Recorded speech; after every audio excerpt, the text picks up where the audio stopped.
Hello, welcome to Somerset News Network. I am supporting British farmers. I've been around farming all my life. I'm not technically a farmer. We used to have a small holding, which I've sold to my niece now, so it keeps it in the family. We had 2.5 acres. It was a market garden, but we can't make any money at it. But we've had goats, we've had chickens, we've had sheep. You know, it was like the good life. But around me were farms that I grew up with. We lived on a very small council estate within the village. My grandfather, I should say, owned the market garden, and I took it over when I got married to my now wife. But the community was like a family. Everybody knew everybody else. And like I said before, there were 7 milking herds in the village alone when I was a kid. There was one farm in the middle, which is a big one. It's got the court there, and it's got the church. It was owned by the big estate, but I think it was bought in the early 60s, late 70s, late 50s, I should say, early 60s. And they had a herd of milking cows, and they were mostly on the moors. And then on the top fields, they had beef cattle. When the beef cattle went, they then went over to potatoes. And they had, 5 or 6 fields of potatoes. And as a young kid, we used to go out for pocket money and pick potatoes. The machine would go along and pick the potatoes up and put them on the top of the ground. We had to pick up the good potatoes. Anything that was cut or damaged was set aside, thrown to one side. And I know it was only a couple of pound a day. It wasn't a lot of money. And it was piecework. We got paid per sack of potatoes that we produced. But it was pocket money for us. I was what? 8, 9, 10, something like that. But that was the big farm. The farm that I was really involved with was a family farm, 120 acres. They had milking cows. They had a herd of about 120 cows. And they would milk them in the morning. They'd start work at 6 o'clock, milking. Finish by 10, then the lorry would come in and pick the milk up. So it was last night's milk and the morning's milk, and that would then go to the dairy. And I started helping the farmer out when I was about 7 or 8. My job was to go out and bring the cows in. I think most of them would have come in on their own, but there was a couple of stragglers you just had to persuade a little bit. I had a penknife at 7, and that was to cut the string on the hay. And I had to cut the string on the knot, because the farmer used to get all upset if the knot was in the middle, because then he didn't have a piece of string he could use to tie bits of things up. And there was bits of baler twine all over the place, tying everything up. You know, it was a way of life. And if we were short of milk, we popped down the farm and we'd take a milk bottle and we'd get a pint of milk and pay them. I think it was about 17 pence a pint or something daft like that in those days. But it was fresh milk. It was beautiful milk. Anyway, let's go through the farms and how farming's changed over my lifetime. I'm 68 now, and like I said, I started helping out on the farm. I'm not going to say I worked on the farm. As a 7-year-old, I was only bringing the cows in, and that was it. And then, as I got older, I was doing more and more work. I then helped with the haymaking. And yeah, to start with, I could only go about 2 bales high on the trailer. But as I got fitter and stronger, and I was into my late teens, I was then throwing them right away up, 4 or 5 high, and then using a pitchfork to put them up. Every summer I'd go haymaking. And I think I was paid something like £2 an hour for haymaking, which is more money than I was making it work. You know, it was only a week or two in the summer, but it was a good life. It was a community, and it was the same people every year. You had an agricultural contractor. He had a handlebar moustache. He was a real character. He would do the baling, and the farmer would pay so much a bale for getting it baled. The farmer would cut the grass, he'd turn it to dry it, then the contractor would come in and bale it. Then we would go out, pick it up and put it in the hayloft. And yeah, I know how to stack bales. I could make a good stack of bales. And as I was getting older, I was doing more and more work to help the farmers out. And then when I started shooting, and I had an air rifle to start with, that was shooting the rats in the barn. That was my job. And I'd go down, I'd sit for hours waiting for these rats to come out. They put some grain out to entice the rats out of the holes. And I'd shoot the rats. It's a community. It's a living community. But like I said, things have changed. Go start down the bottom of west of the village. One farm of milking cows. The milking cows have gone. There are beef cattle on the ground now, and it's rented out to another farmer. The farm buildings are now an office block. The farmhouse has been sold off to somebody else. Then we come up the village. Then we have a big farm that's got the hill and the moors, and he farms both.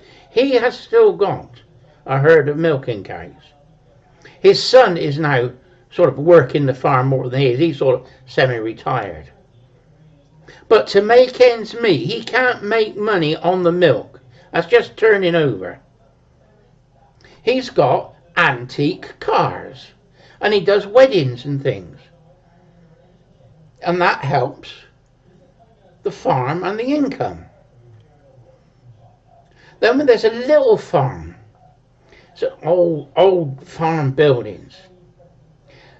They didn't have any more land. They farmed all on the hill. And they only ever did sheep. Because they couldn't grow anything. Because it was all stony ground. Then the next farm is the big farm. They did potatoes where we used to go potato picking. And we pick up potatoes. Mum used to work in the greenhouse on the tomatoes. My mum used to help my grandfather on the market garden on the flowers. It was all a community. And the neighbour used to help as well. And when we were in the greenhouse, the neighbour was there as well. Then they stopped doing potatoes. They had the beetle, the Despots beetle, that gets into potatoes. And they were shut down and not allowed to do potatoes for years. So they had to diversify them. So the farm changed and it became pick your own. And they did sweet corn and strawberries. So you had fields of strawberries. And I suppose it's about 6 acres of sweet corn, and it was pick your own. They made a little road. They had an old trailer there that they had as a little shop, and it was pick your own. And people would come and you'd pick your sweet corn. Now, I shot on that farm. I used to do the pest control. Used to shoot pigeons and crows and the rabbits. And I used to park down the bottom and then walk up through the farm and then walk back down through and through the maze. And when I walked down through the maze, I'd pick a few up, but don't tell anybody, you know. But it's a community, that's what we do. And it's now all rented out. The farm is not a working farm anymore. All the ground is rented out. The greenhouses are now a small estate of 26 houses. The pig sheds that were up the top is now offices. And all the old farm buildings that were for the farm staff are now all rented out. Or an office block.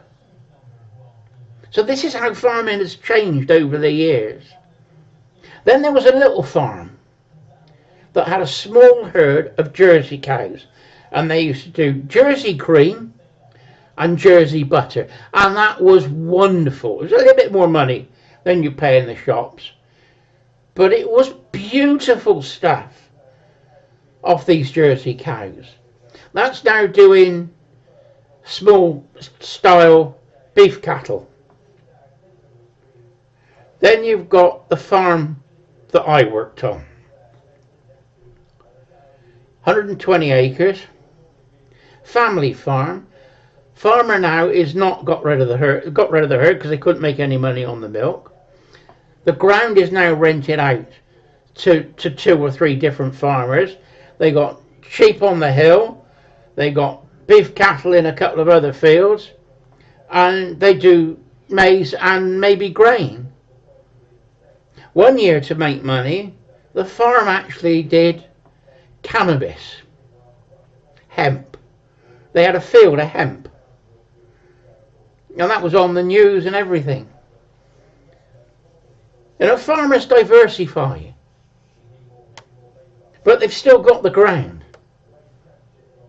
And then you've got the crossroads. You've got the old farm to the south. Now that farmer was the police sergeant during the war. And he had the farm as well. He used to help run the local market, local cattle market. And it was an old farmhouse. And I was what, 12, 13? I used to go down and play crib with him. He'd been in the hospital and was recovering and couldn't play cards. And he used to be in the crib team. So he taught me to play crib. And I used to go down there. He was retired. Mind, he must have been in his late 60s, maybe 70, my age now. And we'd play crib for hours. And I'd go down one night a week and play crib with him. With the farmhouse, when you went in the door, there was like a pantry to start with when you walked in the door. And then you walked into the kitchen. And then to your left you was the lounge with an open fire. The pantry had a copper in it. Where the chimney was, in between the pantry and the kitchen, was a copper with a wood fire underneath. And they had Jersey cows as well. They would take the milk and they'd take the cream off and warm it up, which split it, and make butter out of it. Oh, that was good butter. And I've seen it being made. It was all around me. And then you just take it for granted. But that's all gone. And when you walked into the kitchen, they had an old Arger on the chimney pot, and then the copper was the other side of the wall. They had an electric cooker as well, but it was always warm. Even in the winter, that house was always warm. And then there was a door at the back of the kitchen, and that led into the larder. And the larder had cheese and butter and hanging hams in there. Oh, then the smell, the cheese that she used to make, this lady. And then you go into the lounge, they had all chairs and an old black and white telly. And I just used to play cards. And then as we were playing cards, the wife would make bread and cheese. And it was thick, inch cut bread, homemade bread that she made with that butter on. Oh, and the cheese. Oh. And that was a treat for me. She had bread and cheese. He had a pint of cider with it. And I had a little half a glass. But it was all communities, all helping out. And then the next farm up was a father and son. And they had a herd of milking cows. Their farm was sold off, the grass. But the farm buildings, the house was done up and the farm buildings were all turned into houses. I think there's 3 houses there now. Then you go up to the other big farm that's on the hill. That had a big Georgian house built. And then stables and cattle sheds down one end and cottages for the workers there. Big house was done up, all modernised. The grassland was sold off to another farmer. The cattle sheds and the farm buildings were turned into houses. And the old cottages were turned into old people's homes. So this is how farming has changed even in my lifetime. Now, if Starmer brings in the inheritance tax, that's all going to go. What's going to happen is the big boys are going to come in and buy the ground up. They're either going to sell the grass off or rent the ground out. They're going to do up those houses and sell them off. They've already done it. But the rest of the farms are now going to go. Now, I think what the plan is the government is being controlled by lobby groups of big business. In America, the government is seizing land off farmers and the Chinese are buying it up. Now what I can see happening here is the big boys buying that farm up. Instead of it happening naturally, through circumstances, the big boys are now going to control it. Has anybody thought about the control of our food and producing food? We did it during the war to produce as much food as we could. Flower beds in town were turned over to vegetable beds.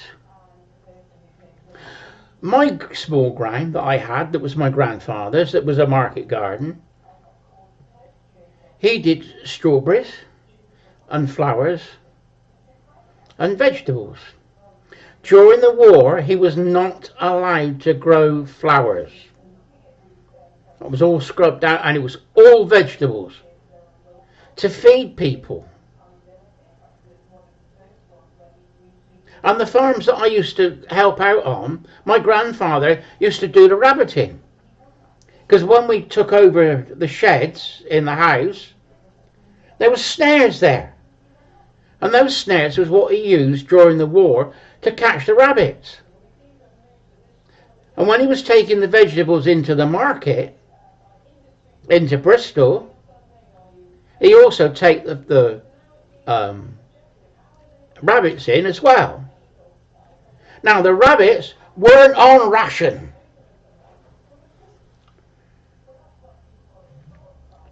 So he could sell the rabbits.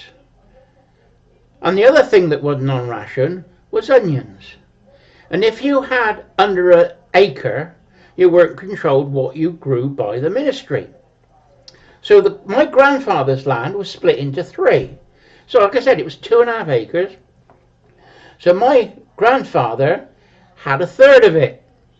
His other 2 brothers had the other 2/3. They went into the army and went off to war. My grandfather managed the whole lot. So he used to, on his little bit, he used to grow onions, which were also off a ration. So when he went into market with the vegetables, the potatoes, the carrots, the onions and what have you, he'd take the onions and the rabbits and sell them in the market. Sell them to the hoteliers. It's all a community. It's all living farming. And with the inheritance tax, Labour are going to destroy that. So, Tuesday, I'm backing the farmers 100%. And why aren't they talking about how are we going to feed the people? That's more important. Labour are fighting a class war still. They're Marxists.